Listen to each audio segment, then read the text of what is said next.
আল্লাযী খলাকাল মাউতা ওয়াল হায়াতা লিয়াবলুয়াকুম আইয়ুকুম আহসানু আমালা।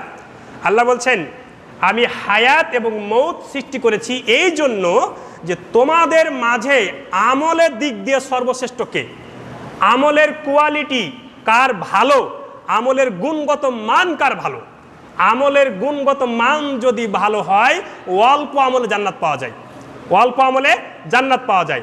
এবার যেহেতু রবিউল আউয়াল মাস রাসূল সাল্লাল্লাহু আলাইহি ওয়াসাল্লামের জন্মদিনের মাস, এই জন্য আমি রাসূল সাল্লাল্লাহু আলাইহি ওয়াসাল্লামের মাত্র 6টি সর্বশ্রেষ্ঠ আমল বলবো।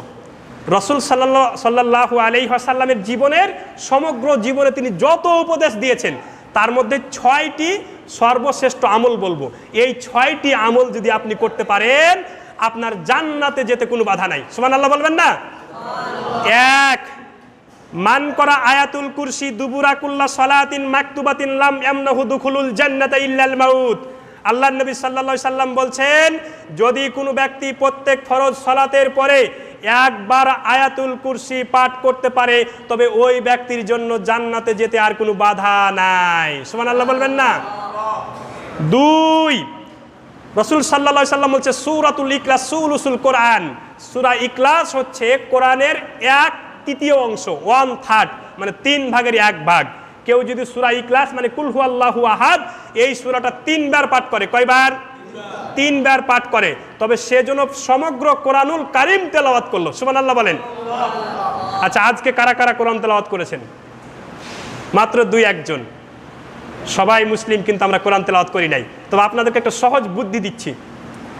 প্রতিদিন আপনি যখনই একটা নিয়ত মনে মনে একটা সময় বের করে নেন, ফজর বা মাগরিব বা জোহর বা আসর, একটা সময় বের করে নেন যে আমি এই টাইমে 3 বার সূরা ইখলাস পাঠ করব, তারপর কোনো কথা। একটা মনে মনে টাইম বের করে নেন। আল্লাহ রাব্বুল আলামিন যেন আপনাদেরকে 3 বার, অন্তত পক্ষে 3 বার সূরা ইখলাস পাঠ করা তৌফিক দান করে, বলেন আমিন। 3, রাসূল সাল্লাল্লাহু আলাইহি সাল্লাম বলছেন আমি প্রতিদিন 70 বারের বেশি এই দোয়াটা পড়ি, আস্তাগফিরুল্লাহাল্লাযী লা ইলাহা ইল্লা হুয়াল হাইয়ুল কাইয়্যুম ওয়া আতুবু ইলাইহি। আবার মুসলিম শরীফে এসেছে, আবু হুরায়রা বর্ণনা করছে রাসূল সাল্লাল্লাহু আলাইহি সাল্লাম প্রতিদিন 112 বেশি বলতেন আস্তাগফিরুল্লাহাল্লাযী লা ইলাহা ইল্লা হুয়াল হাইয়ুল কাইয়্যুম ওয়া আতুবু ইলাইহি। রাসূল সাল্লাল্লাহু আলাইহি সাল্লাম বলছেন কোনো ব্যক্তি যদি জিহাদের ময়দান থেকে পলাতক আসামিও হয় আর সেই ব্যক্তি যদি এই ইস্তেগফারটা পড়ে দেয় আল্লাহ রাব্বুল আলামিন তাকে ক্ষমা করে দেন। সুবহানাল্লাহ বলবেন না?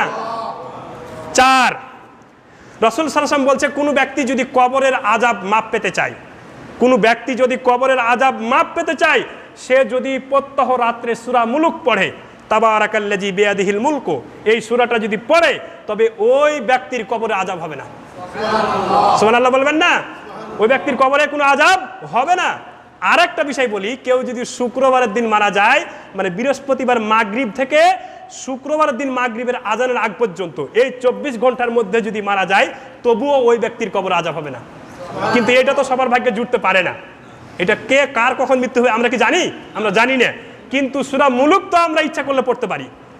5, বাড়ি থেকে যখনই বের হবেন তখনই কি বলবেন? বিসমিল্লাহি তাওয়াক্কালতু আলাল্লাহ লা হাওলা ওয়ালা কুওয়াতা ইল্লা বিল্লাহ। আল্লাহর নবী সাল্লাল্লাহু আলাইহি ওয়াসাল্লাম বলছেন যে এক শয়তান আরেক শয়তানকে ডেকে হতাশা প্রকাশ করতে থাকে আর বলতে থাকে উমুকের পুত্র উমুক আজ বাড়ি থেকে বের হওয়ার সময় এই দোয়া বলে বের হয়ে গেছে, আজকে সারা দিন আমরা তার কোনো ক্ষতি করতে পারবো না।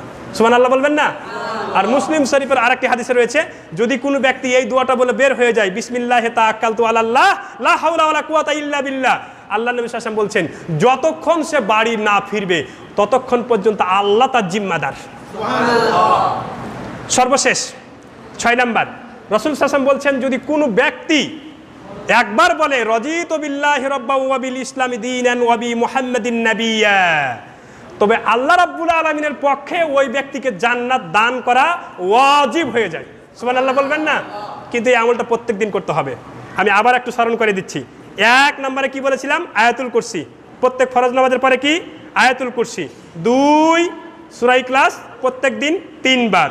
3, আস্তাগফিরুল্লাহাল্লাযী লা ইলাহা ইল্লা হুয়াল হাইয়ুল কাইয়্যুম ওয়া আতুবু ইলাইহি। 4, সূরা মুলক। আর 5, বাড়ি থেকে বের হওয়ার দোয়া। দোয়াটা আবার বলে দিচ্ছি, বিসমিল্লাহি তাওয়াক্কালতু আলাল্লাহ লা হাওলা ওয়ালা কুওয়াতা ইল্লা বিল্লাহ। দুয়ার বইগুলো যে দিয়েছি এগুলো বইগুলোতে আছে, আপনারা মুখস্থ করে নেবেন। আর যদি তারপরও না পান আমার কাছে লিখে চান, আমি লিখে দিব। আর 7 নম্বর হচ্ছে কি, রাদিতু বিল্লাহি রাব্বা ওয়া বিল ইসলামি দীনা ওয়া বি মুহাম্মাদিন নাবিয়্যা। এই দোয়াটা যদি আপনি বলেন তাহলে আপনার জন্য জান্নাত ওয়াজিব হয়ে যায়। আল্লাহ রাব্বুল আলামিন আমাদেরকে বুঝার তৌফিক দান করে বলেন আমিন। এই 6টা আমল আমাদেরকে করার তৌফিক দান করে বলেন আমিন।